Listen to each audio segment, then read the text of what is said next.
Good evening. I'm glad we had this lovely music so everybody's relaxed after a long day of hearing all the beautiful stories that you heard. I would like to start my talk with a little visualization with you, a little exercise of visualization as an introduction to my talk.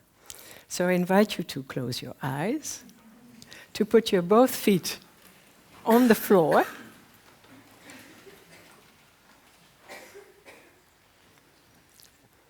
if you're uncomfortable with closing your eyes, that's fine, but it would help if you close your eyes. And just pay your attention to your breathing. Breathe nicely in and breathe out.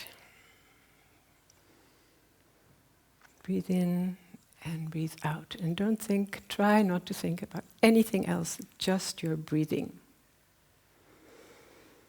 Breathe in and breathe out. And relax. Relax your face, relax your shoulders, relax your legs. And just breathe. Relax your face and just breathe. And take a moment to feel how you're feeling after this long day, interesting day.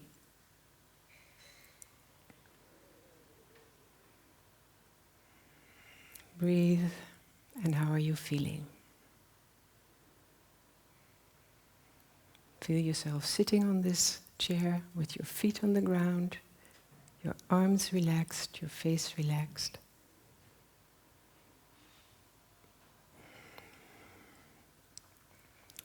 Okay, now I'd like you to visualize how would you like to be the world, how would you like to see the world in 20 years' time?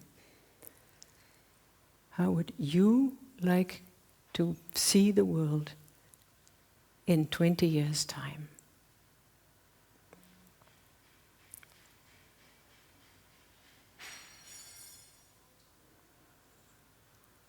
How would you like the world to be in 20 years' time?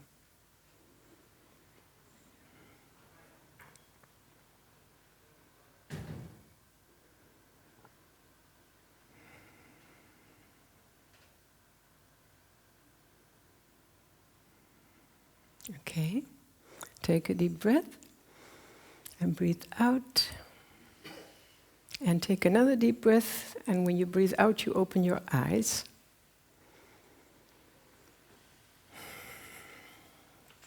You have just changed the world.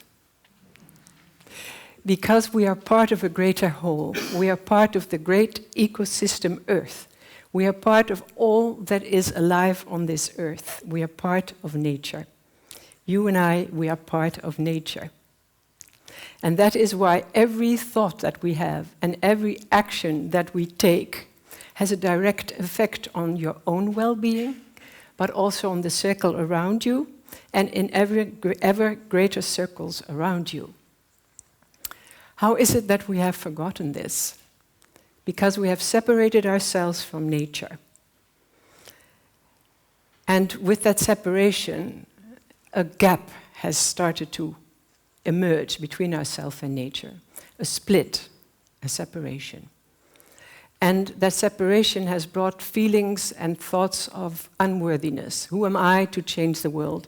What can I do in this world with so many problems and so many challenges? And we think that they will solve the problems, whoever they might be, forgetting that every one of us, every single one of us, is the leader of our personal lives, and we can steer our personal lives towards a goal that we want and that is in harmony with who we really are, with who you really are. I know about this gap because I have been there. This split. As a child, as you just said, I played here, but everywhere, a lot in nature. And playing amongst the ferns, playing Indian, with the tummy on the earth, smelling the perfumes of the earth. And being outside as much as possible. I had a special place near the water where I could hide and nobody knew where I was. And then in my adult life, I made decisions that separated me from nature. And I became, as too many of us, part of the red light, this hectic life that we unfortunately share. No time for silence, no time for inner reflection, no time to be outside, and when outside, too many thoughts to really see what was around me. And I was not in a real burnout, but I was near a burnout, and I thought I need a week to go to the mountains. And I went to Switzerland, and one morning I opened the door of my little cottage, and I felt there was no distance anymore between myself and nature. I felt not so much one with the mountains and the animals and the grasses and the flowers, but I felt one with the life force that flows through all of life. And from that life force emanated such love that it enveloped me, and when I went home, it took me a year to process that love and that experience. Because how could I, in one body, contain so much love?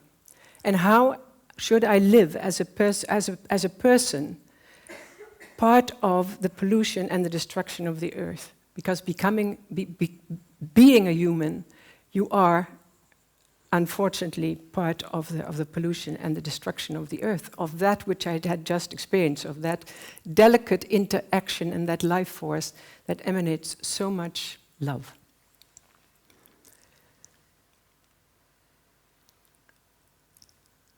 And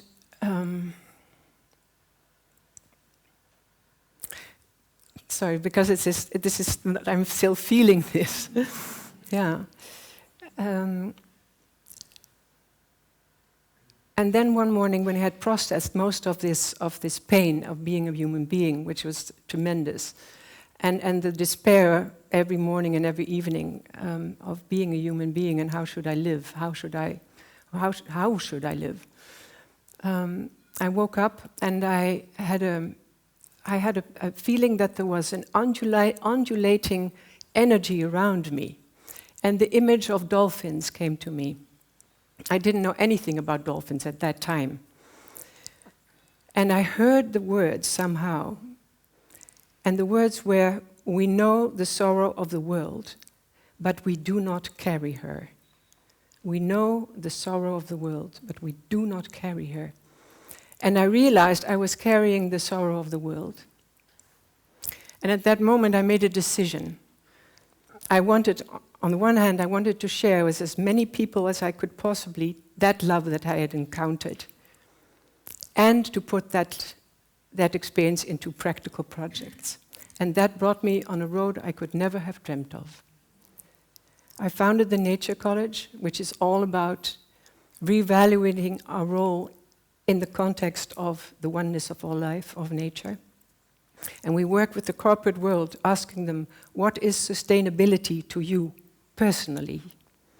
And we work with children, bringing them outside in school time to befriend them with nature, so that they have maybe also their special place where they can hide, and that they will grow up being citizens of the world in contact with nature, and maybe taking their decisions mindful of the well-being of all of life. And I had the great privilege to be able to buy a piece of land in South Africa, in the Karoo Mountains, which was a cattle farm. And to be able to transform it, it took 15 years, but to transform it into a nature reserve. And I wanted it to be a place, a safe place for people to reconnect with their inner nature in this wildness of this semi-desert in the mountains of the Karoo. And started a program for the underprivileged kids from 18 to 20 to bring them into nature again and to make this connection with nature and to give them a possibility to some hope in their lives and that they could go on.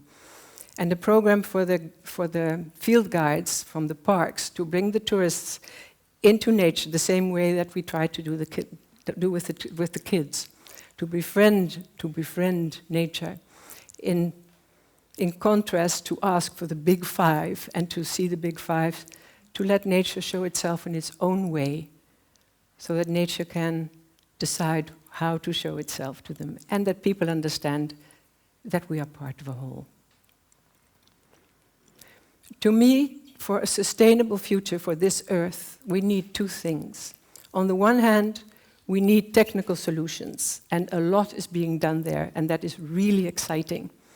And at the other hand, we need to understand that we are not the owners of the earth, which we really are not, but we are the participants with earth, of earth, and we can be the partners of earth. And that is where our homework lies. And if we put those two together, the inner side, that we really understand and feel nature as part of ourselves in our hearts, and the technical solutions, then we are on a road towards a sustainable future for the well-being of all of life.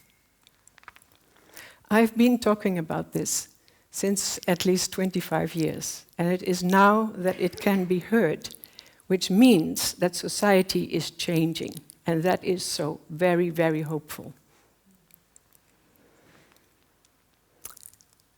How do we reconnect with nature? How do we heal that gap that many of us still have in ourselves? I think on the one hand, do you remember when you were a child that you were outside? Were you playing in the grass? Were you swimming in the river? How was it? What did you do when you were a child? Well, do it again. Take off those shoes. Do crazy things. Climb a tree, maybe too old, but you could try. Be that child again. And in your professional life, when there's a moment that you have to take a decision, and you feel that decision is not in harmony with who you really are, and you don't take that decision, but you make a decision that is in harmony with yourself, that is a moment of real transformation. And then there's another way that I like very, very much, and that is to really listen, to sit outside and with your eyes open, and then maybe with your eyes closed, to really, really listen to the mountain, to listen to the wood, to listen to the river, to deeply, deeply listen. It takes time, but that is a moment that the distance can just dissolve, and you are one with all of life.